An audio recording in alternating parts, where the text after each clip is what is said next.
El 31 de marzo de 2004, 5 soldados estadounidenses murieron en un terrible ataque con explosivos a manos de un grupo de insurgentes al noroeste de Fallujah, Irak. Con esa masacre, comenzaba una de las jornadas más sangrientas reportadas hasta ese momento en la región suní, pero lejos estaba de ser el final. Lo peor aún estaba por suceder. A plena luz del día, y frente a una multitud, las calles se convertirían en el escenario de una de las emboscadas más crueles, la cual cambió el rumbo de la guerra en Irak. No te muevas de ahí, que ya comenzamos con esta impresionante entrega, donde te contaremos cómo Fallujah se convirtió en la ciudad del terror. La ciudad de Fallujah forma parte del Triángulo Suní, donde la gran mayoría de habitantes son musulmanes suníes. Fue el asentamiento de Saddam Hussein, un controversial dictador que ejerció el cargo de presidente en Irak desde 1979 hasta ser derrocado por las fuerzas norteamericanas en marzo de 2003, en el contexto de la guerra de Irak. El famoso conflicto bélico comenzó el día 20 de marzo de 2003, cuando una coalición de varios países encabezados por Estados Unidos, entre los que se encontraban Reino Unido, Australia y Polonia, invadieron Irak. Saddam Hussein era uno de los objetivos cruciales, considerado un peligroso terrorista. Fue acusado de llevar adelante de manera ilegal el desarrollo de armas de destrucción masiva. Un año después, en marzo de 2004, comenzó una jornada violenta en la localidad de Fallujah. 5 soldados estadounidenses estaban efectuando tareas en la zona, cuando murieron en una terrible emboscada con explosivos, planificada por un grupo de insurgentes. El ataque dejó un cráter de 5 metros de diámetro en la carretera, pero eso solo fue el inicio. El grupo de insurgentes iraquíes 2 horas después atacó sorpresivamente un convoy, en el que se trasladaban 4 contratistas estadounidenses pertenecientes a la empresa militar privada Blackwater. Los hombres se dirigían a realizar una entrega para las tropas del ejército, como lo hacían a diario. Sin embargo, esta vez fue diferente.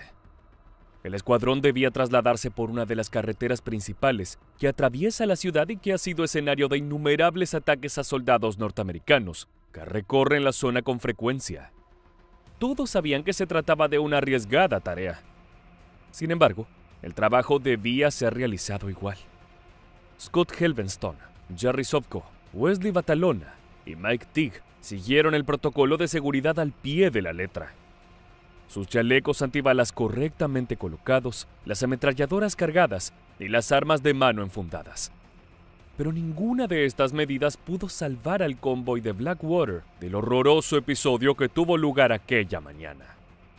A pesar de que era una zona conflictiva, el viaje fue tranquilo hasta que una balacera impactó sorpresivamente sobre el automóvil, atacando en un instante a los 4 hombres. فانقضوا على السيارة المتأخرة فقتلوا من فيها وهرب صاحب السيارة الأولى إلى الجهة المقابلة فانقض عليه المجاهدون الأبطال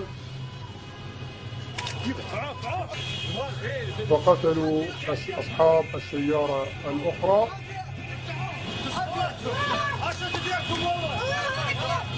ونحن نبقى على هذا الطريق إما النصر أو الشهادة.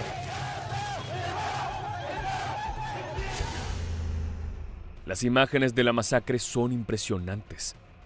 Como podemos ver, delante del convoy había un auto con civiles que también fue alcanzado por las balas. Un terrible daño colateral. Los peritos no terminan de confirmar si el vehículo se detuvo debido a algún inconveniente o, por el contrario, si fue detenido por el brutal ataque.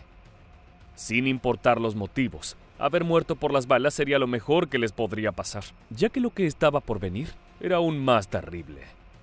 Tras el ataque, una multitud conformada por civiles insurgentes se abalanzó sobre los vehículos arrojando querosén sobre ellos y los prendió fuego con los cuerpos adentro. El automóvil se incendió completamente y en pocos minutos quedó reducido por las llamas. Luego de que el fuego se disipó, todavía con los restos humeando y el olor a carne quemada escapando entre las abolladuras, empezó lo peor.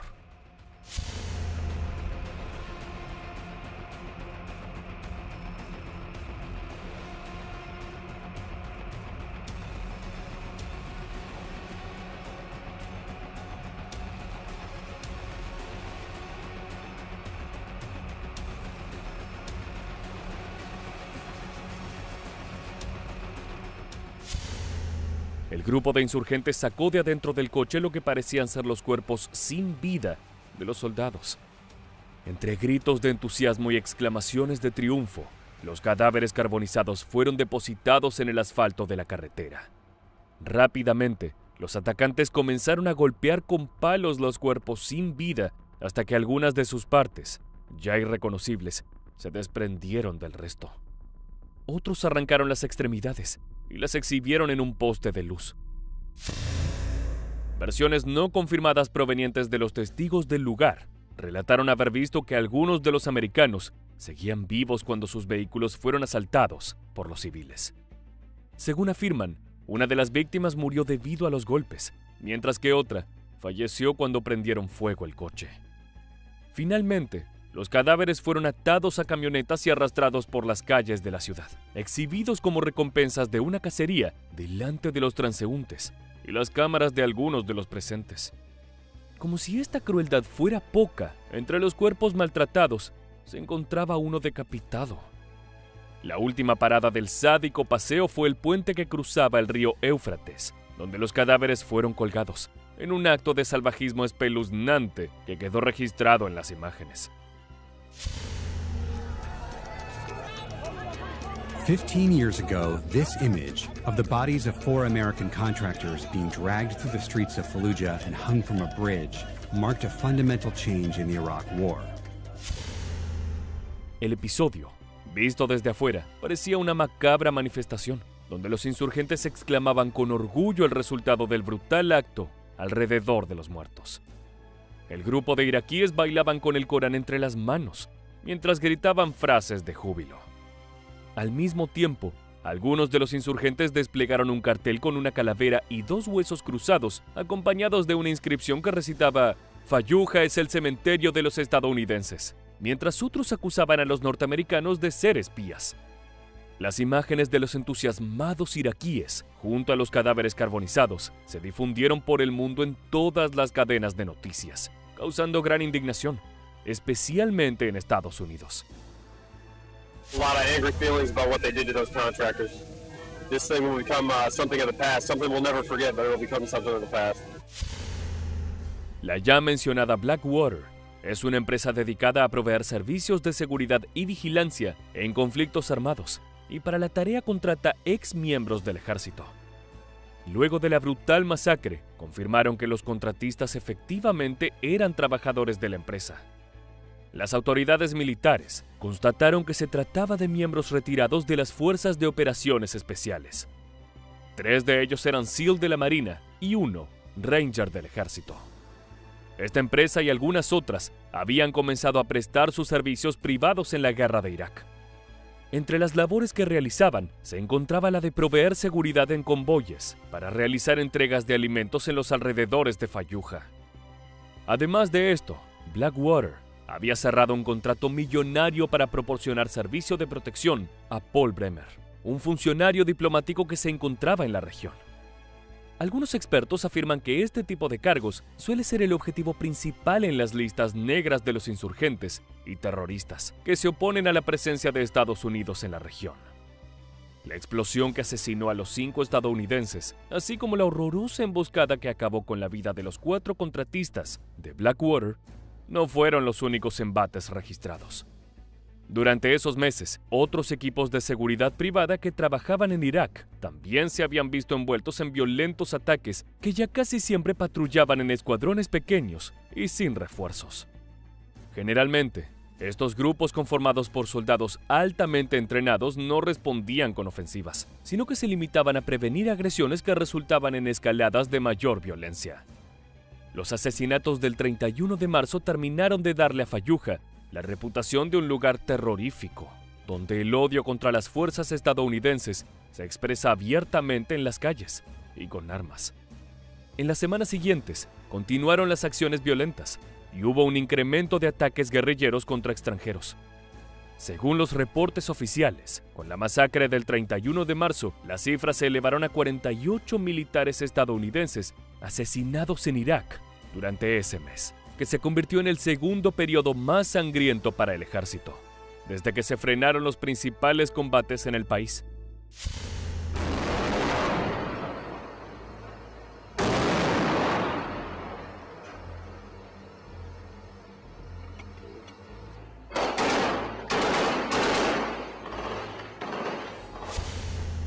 En el video se puede ver a grupos de marines estadounidenses barriendo la ciudad como parte de un asalto terrestre masivo para recuperar el bastión insurgente.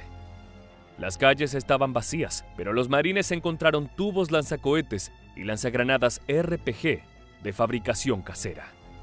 En las investigaciones, algunos testigos afirmaron que el ataque a los contratistas se trató de un crimen organizado, un acto terrorista llevado a cabo por 3 insurgentes preparados para la tarea. Según esta versión, primero arrojaron granadas con cohetes y luego atacaron con armas convencionales. Al parecer, la emboscada formaba parte de un plan minuciosamente organizado del que, incluso, los vecinos y comerciantes de la zona habían sido avisados para que eviten acercarse al lugar durante esas horas. La emboscada despertó indignación entre las autoridades militares de Estados Unidos, quienes inmediatamente ordenaron intervenir la ciudad y comenzaron una campaña contra los movimientos insurgentes. El objetivo principal era dar captura a los responsables de tan salvaje episodio y acabar con la violencia del terrorismo en la zona.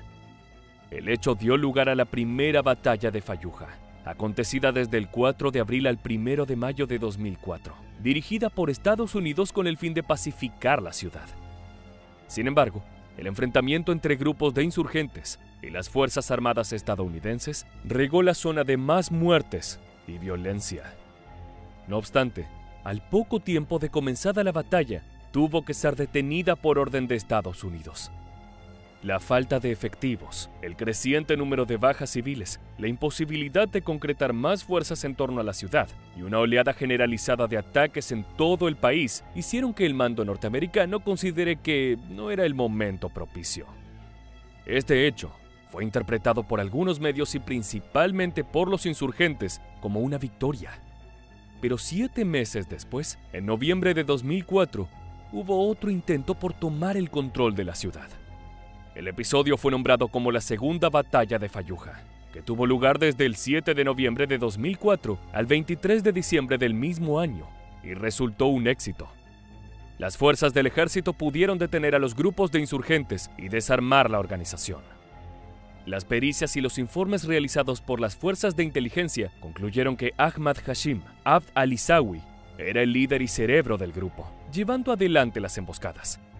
Al-Isawi fue buscado y perseguido por largo tiempo por las fuerzas de seguridad norteamericana, hasta que finalmente una exitosa operación de los Navy SEAL en 2009 logró capturarlo. El líder fue detenido inmediatamente por los servicios de inteligencia de los Estados Unidos y en ese encierro testificó frente a uno de los consejos de guerra en contra de los SEAL, a los que acusó de maltratarlo durante su cautiverio. Posteriormente fue entregado a las autoridades iraquíes para ser juzgado. El gobierno decidió su ejecución en la horca en noviembre de 2013. Mientras tanto, en Estados Unidos, familiares de los contratistas asesinados iniciaron una demanda contra Blackwater por homicidio culposo en enero de 2005, que finalmente se resolvió en un acuerdo con las familias de 4 de los soldados muertos.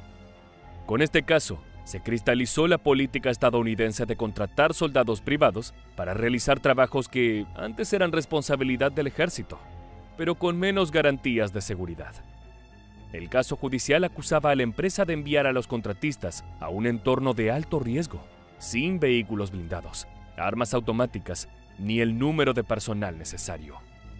La ciudad de Fallujah siempre se ha mostrado reticente a la presencia norteamericana, pero la batalla organizada por el ejército de Estados Unidos en contra de los movimientos insurgentes y el terrorismo profundizaron aún más el rechazo de los civiles. Estos comenzaron su propia fuerza de oposición, hecho que generó que las fuerzas norteamericanas reforzaran su ofensiva.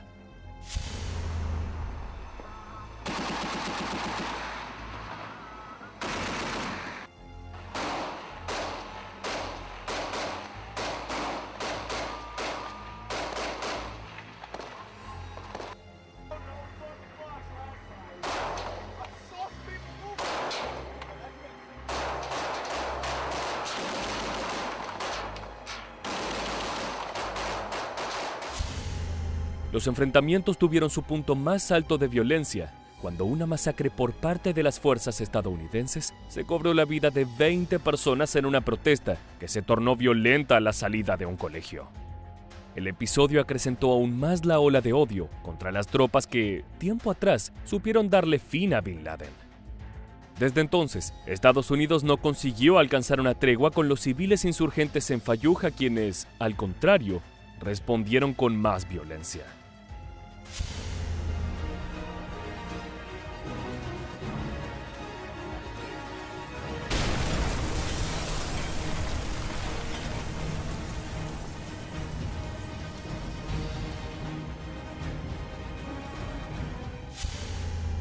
El general de la brigada, Mark Kimmit, asegura que la ciudad se opone a la presencia de las fuerzas estadounidenses porque ha sido un antiguo enclave baasista y la mayoría de las personas se han beneficiado del régimen de Saddam Hussein. Al punto que incluso algunos sectores del país se resisten a que Fallujah forme parte del nuevo Irak. Esto solo motivó que las misiones contra los insurgentes por parte del ejército norteamericano se acrecentaran, generando una batalla casa por casa, persiguiendo grupos armados que se ocultaban en residencias y edificios en las zonas urbanas.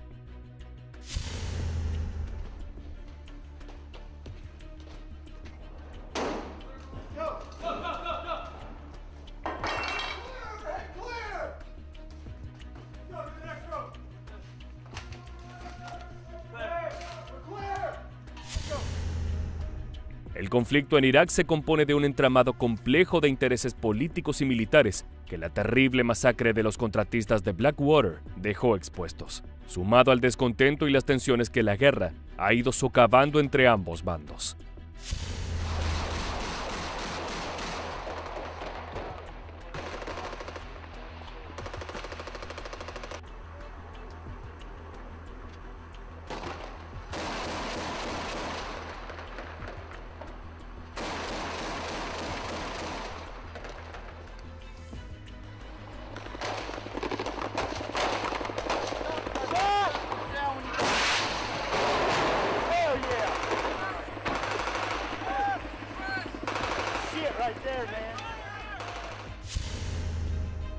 El número de muertos en el país aumentó desde el comienzo de las batallas de Fallujah que, entre asaltos con coches bomba, ataques con explosivos improvisados y escuadrones de sicarios privados, transformaron por esos años la vida de la región en un páramo de muerte y destrucción.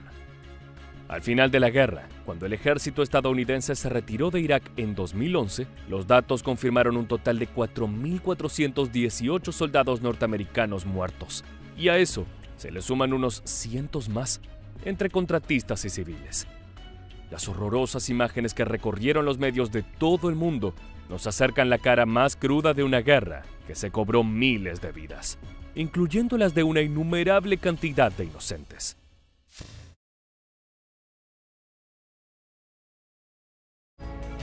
Las montañas de Afganistán retumban con el fuego de una brutal emboscada. La base estadounidense de Cop Keating se ha enfrentado a un infierno por culpa de 300 combatientes talibanes sedientos de sangre. Aquella enorme fuerza insurgente tomó por sorpresa a los poco más de 50 soldados norteamericanos que ocupaban el puesto cerca de la frontera con Pakistán. Pronto, el asedio se transformará en uno de los enfrentamientos más salvajes de toda la guerra en suelo afgano. El terror ha invadido la escena, pero las fuerzas de Washington están decididas a resistir hasta el último aliento. La única forma de que el enemigo capture el lugar será pasando sobre sus cadáveres. En este nuevo video de Mundo Bélico, conoceremos la historia de la violenta y letal batalla de Kamdesh, una lucha a muerte entre los soldados de Estados Unidos y el Talibán que duró más de 12 horas. Ajusta tu casco y acompáñanos a sumergirnos en este feroz combate.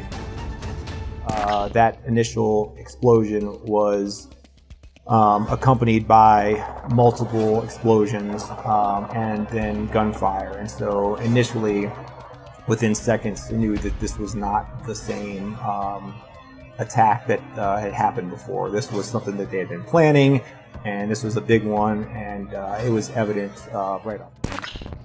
La región de Kamdesh adquirió importancia estratégica en el año 2006. cuando los comandantes aliados intentaron interrumpir el acceso de la milicia insurgente a rutas cruciales para las líneas de suministro entre Afganistán y Pakistán. Para establecer un control del área y mantener una mayor presencia estadounidense en una zona con influencia talibán, se construyó un puesto avanzado de combate conocido como Cop Keating. Sin embargo, estaba situado en un lugar extremadamente vulnerable. Al encontrarse en medio de un valle rodeado por montañas, resultaría fácil atacar desde terrenos de mayor altura. En 2009, luego de un extenso análisis, se llegó a la conclusión de que el lugar ya no tenía el valor estratégico de años atrás, y sumado al alto costo que implicaba mantenerlo, se decidió desmantelar las instalaciones. Pero antes de que esto ocurra, los talibanes, quienes tenían conocimiento de la debilidad y aislamiento del sitio, planearon un ataque masivo para capturarlo antes de que fuera cerrado. Así es como llegamos a la madrugada del 3 de octubre de 2009. Más de 300 talibanes ordenaron a los habitantes de Kamdesh que evacuaran la aldea. Estaban preparando el terreno para la intensa batalla que se avecinaba. Debido a su ubicación geográfica, Cop Keating estaba prácticamente destinada a vivir bajo las sombras. Sin embargo, alrededor de las 6 de la mañana de aquel día, unos destellos brillantes llamaron la atención de los soldados estadounidenses que se encontraban en la base. Esas luces comenzaron a moverse rápidamente hacia ellos, acompañadas de poderosos estruendos. El ataque insurgente había comenzado. El fuego de mortero y las granadas propulsadas por cohetes desataron la tormenta. El asalto inicial fue implacable. Los primeros proyectiles enemigos sacudieron la esquina suroeste del puesto militar, levantando una nube de tierra y escombros. En cuestión de minutos, el primer miembro del servicio norteamericano ya había muerto.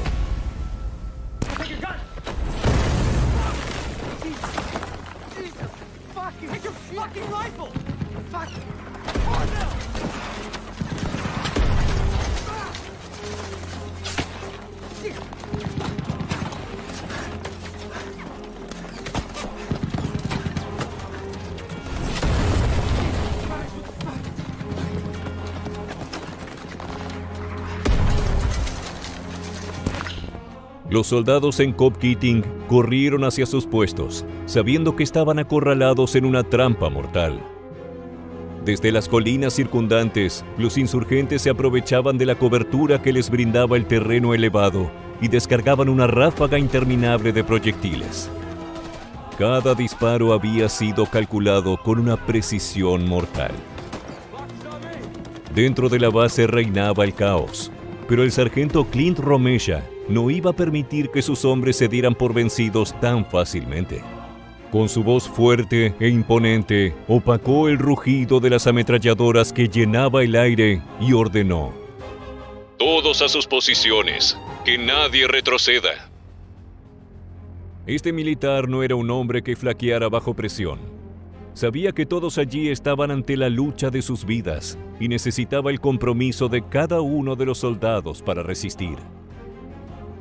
El sonido de las balas perforando el metal de los vehículos y las paredes de las instalaciones se reproducía como una melodía de terror. Pero eso no era lo peor. Las explosiones de RPG hacían volar todo por los cielos, haciendo difícil mantenerse al resguardo. Al mismo tiempo que los proyectiles caían sobre la base, los combatientes talibanes avanzaban en el terreno con rifles automáticos capaces de llenar de agujeros cualquier obstáculo en su camino. La situación se tornaba desesperante a cada segundo dentro de Cop Keating. Los estadounidenses intentaban recuperar el control de su base, pero no lograban tener éxito.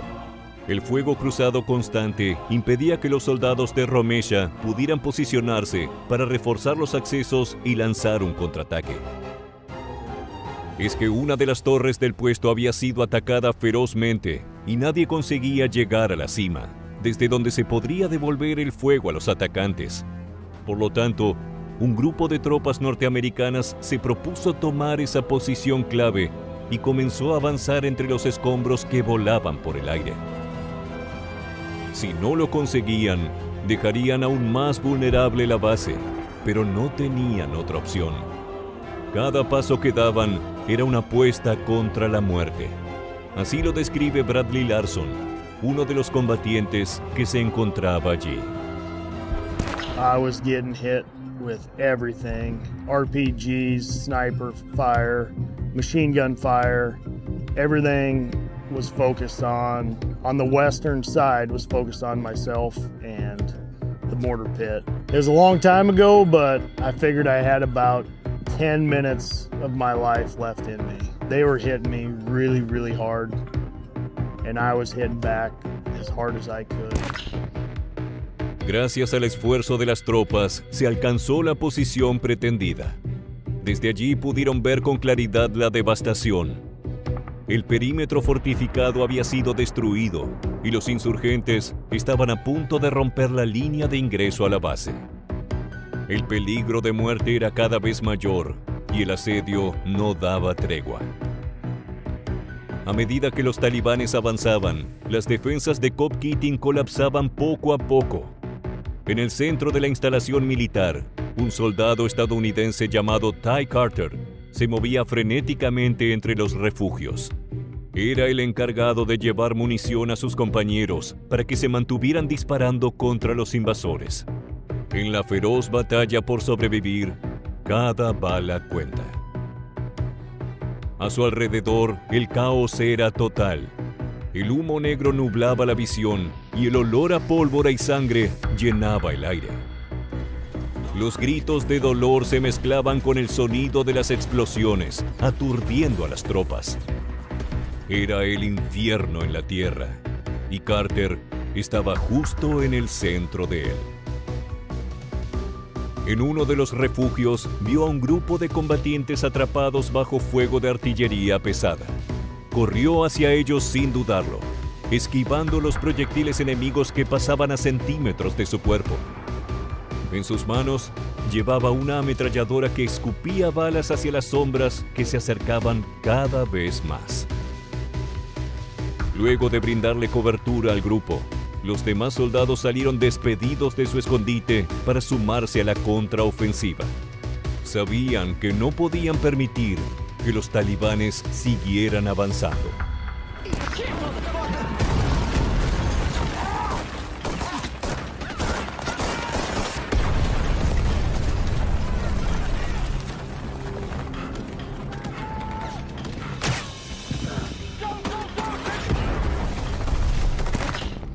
Algunos vehículos blindados estacionados en la base eran utilizados como trincheras ante el ataque.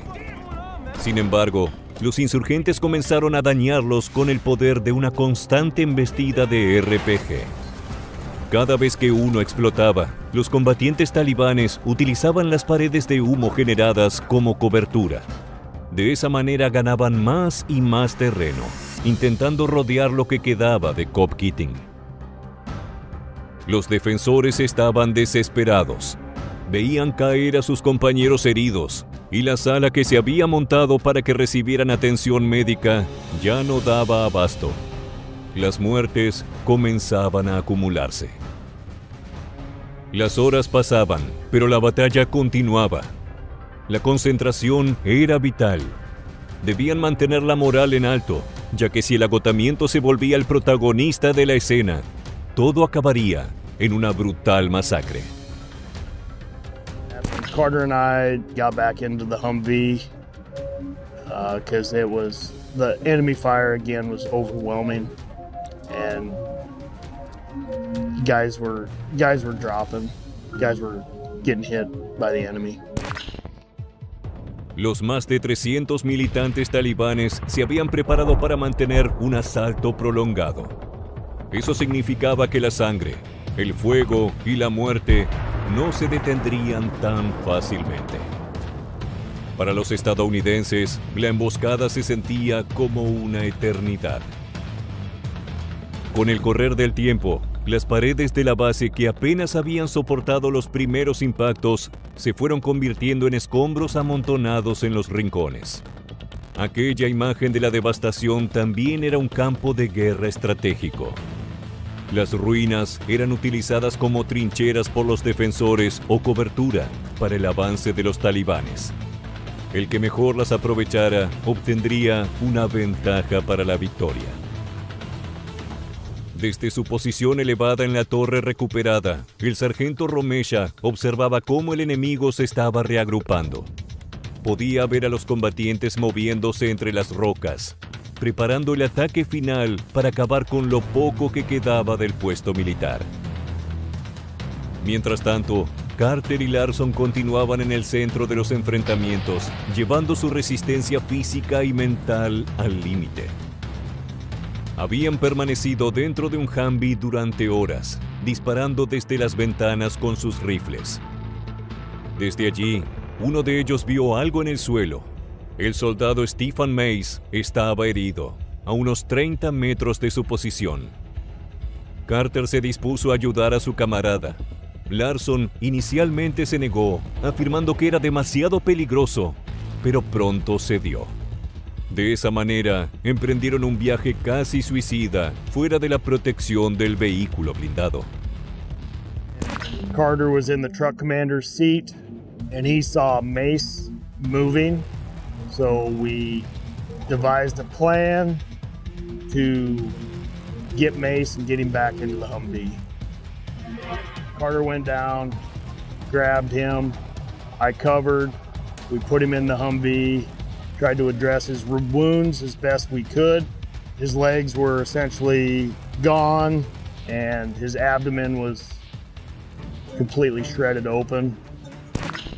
Los dos soldados habían logrado llegar hasta su compañero y regresar juntos a la seguridad del blindado. Sin embargo, Carter no se quedó mucho tiempo dentro. Salió del vehículo para buscar ayuda. Consiguió recuperar una radio del escuadrón, lo que les permitió coordinar su evacuación con otros soldados en el puesto de avanzada. Esas tropas lideradas por Romesha brindaron cobertura mientras los combatientes corrían desde el Humvee, llevando a Mace en una camilla. A pesar del incesante ataque talibán, pudieron atravesar unos 100 metros de fuego enemigo para llegar al puesto de socorro. Habían hecho lo imposible, pero la batalla no estaba terminada. Sin dudarlo, regresaron al campo con dientes apretados para seguir luchando.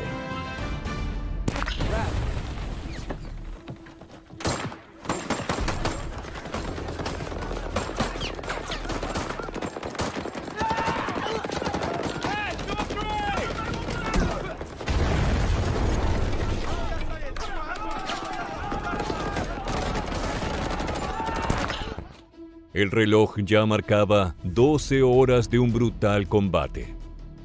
Los soldados estadounidenses que quedaban vivos estaban al límite de sus posibilidades.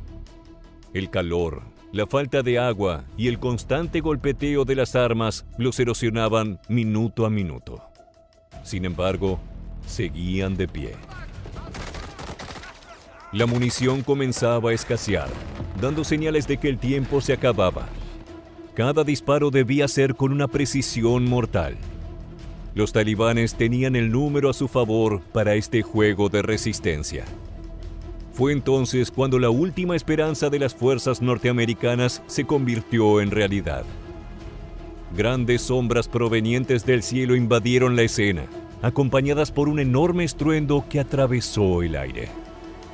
Los refuerzos habían llegado. Varios aviones de Estados Unidos comenzaron a atacar las posiciones insurgentes con sus poderosos cañones. La ráfaga de fuego era implacable. Los disparos de grueso calibre arrancaban trozos de roca de las colinas. Los talibanes que no eran aniquilados por los impactos terminaban sepultados bajo los escombros de montaña. A esta sinfonía de salvación también se sumó el silbido de las bombas que caían, seguido por las explosiones ensordecedoras que sacudían el valle. Los insurgentes, que hasta entonces habían tenido la ventaja del terreno, comenzaron a retroceder. Los gritos que antes resonaban con confianza, ahora eran de desesperación. Las aeronaves defensoras descendieron sobre ellos como aves de presa, eliminando cualquier intento de reorganización. No obstante, los feroces atacantes no se entregarían sin luchar.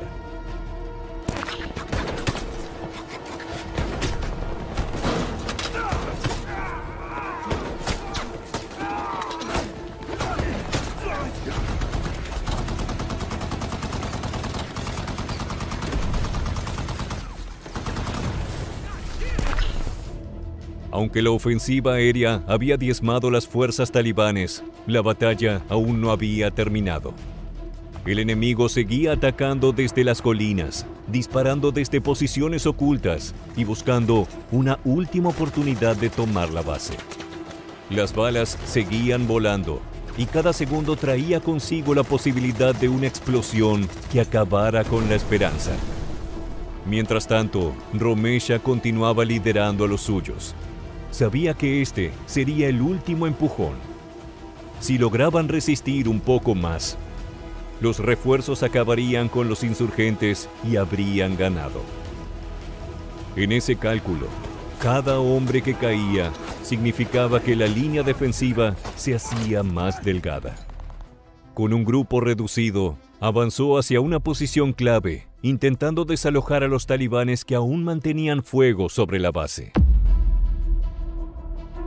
El progreso fue lento, pero letal. Cada metro ganado estaba cubierto de escombros y cadáveres, tanto de amigos como de enemigos. El esfuerzo final surtió efecto. Los rivales no tuvieron más opción que retroceder. El fuego aéreo ya había provocado la retirada de una enorme porción de la fuerza talibán que consiguió sobrevivir. El resto fue expulsado por los soldados en tierra. Conscientes de que ya no podían mantener la ofensiva, los invasores se dispersaron hacia las montañas, dejando tras de sí los restos de su ataque fallido. Cobb Keating había resistido. Sin embargo, el costo fue enorme. Un total de 27 soldados terminaron heridos, más de la mitad de los hombres presentes. 8 fallecieron, entre ellos Stephen Mays, que a pesar de ser rescatado, murió horas después. I think the guys that didn't make it back are the ones that need to be spoken about the most, and the sacrifices they made. They left back behind wives, they left behind children.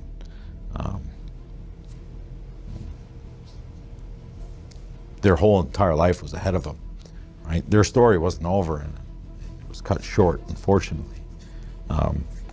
So at least what we can do is just by honor them and telling their story of the heroic things they did. Días después de la brutal emboscada, Cobb Keating fue desmantelada. Los restos de la base fueron destruidos para evitar que los insurgentes la usaran como símbolo de victoria.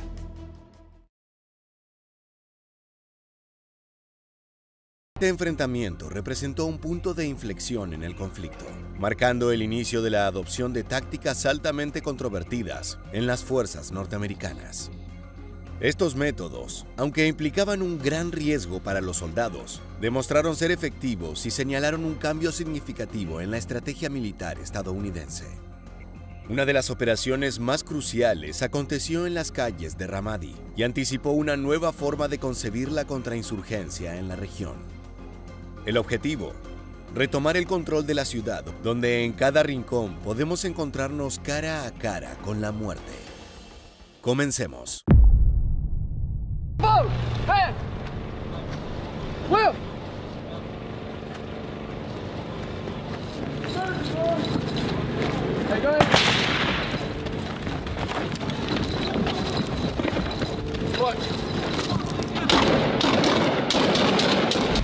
El 20 de marzo de 2003, las fuerzas estadounidenses invadieron Irak con la promesa de desmantelar las armas de destrucción masiva del país y acabar con el régimen autoritario de Saddam Hussein. A medida que la información de la inteligencia norteamericana sobre estos armamentos se revelaba errónea, surgió una violenta insurgencia local y el apoyo público a la guerra se desmoronaba. Sin embargo, las fuerzas del tío Sam permanecieron operativas en el país. Saddam fue capturado el 13 de diciembre de 2003 cerca de su ciudad natal, Tikrit, en Irak. Una brigada de los Estados Unidos lo encontró escondido en un pequeño agujero subterráneo en una granja. Hussein no opuso resistencia y fue sometido sin incidentes. Fue enjuiciado y ejecutado por ahorcamiento, lo que allanó el camino para la realización de elecciones democráticas en el país. Desde la invasión norteamericana, más de 100.000 civiles iraquíes y 4.700 soldados estadounidenses y aliados perdieron la vida en la brutal guerra de Irak que aún no acababa. Los insurgentes continuaban operando libremente en Irak, apropiándose de las ciudades más importantes del país. Tal fue el caso de Ramadi, la capital de Anbar, la provincia más extensa de Irak. En 2006, este no era precisamente el destino ideal para una estancia tranquila. La ciudad se había transformado en un bastión de la insurgencia, donde las fuerzas de la coalición apenas mantenían el control de algunas zonas. Debido a su pericia y estrategia militar, los Navy SEALs desempeñaron un rol clave de los miembros de cada grupo, según sus asociaciones. El pelotón Charlie es conocido como los castigadores.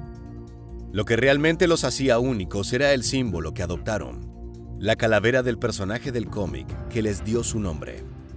Por su parte, una de las características notables del pelotón Delta era el uso bastante extendido del fusil MK-14, una elección llamativa dentro del equipo, ya que no lo solía usar el ejército estadounidense.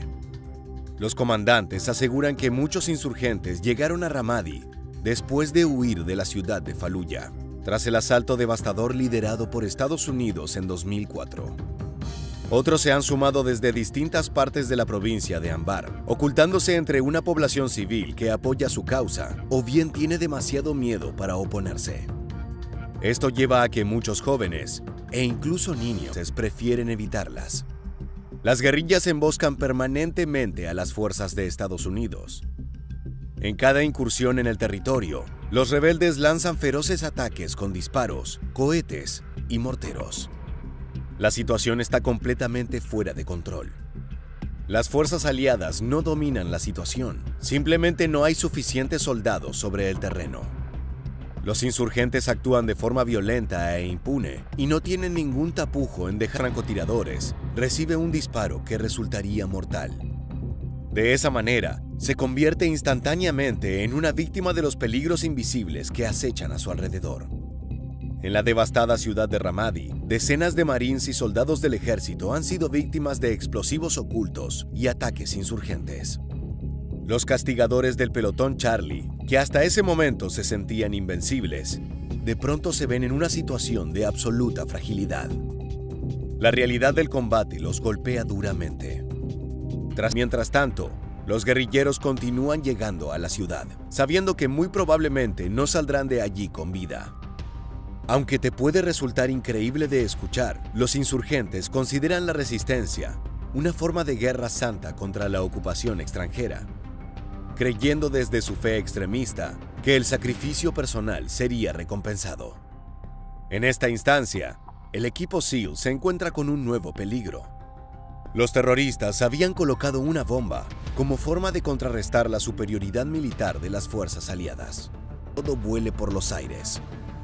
Tic-toc.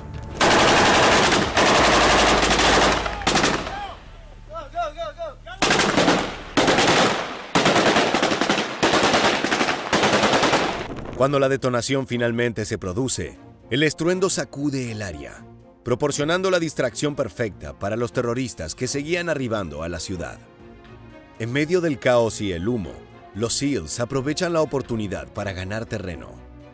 Tras una serie de enfrentamientos brutales, la estrategia finalmente rinde frutos, permitiendo que las fuerzas aseguren Ramadi y ofrezcan un respiro a los civiles traumatizados de la ciudad. Para los comandos del pelotón, la victoria no es solo un objetivo militar, es una venganza personal por sus compañeros caídos.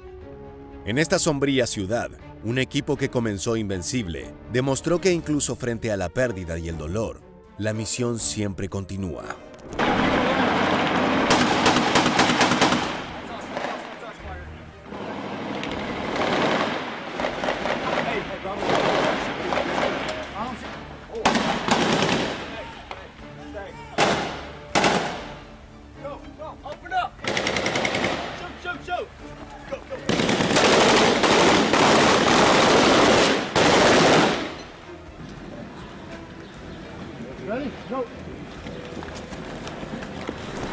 Esta batalla puso en evidencia que deben adaptarse constantemente para enfrentar una insurgencia en evolución.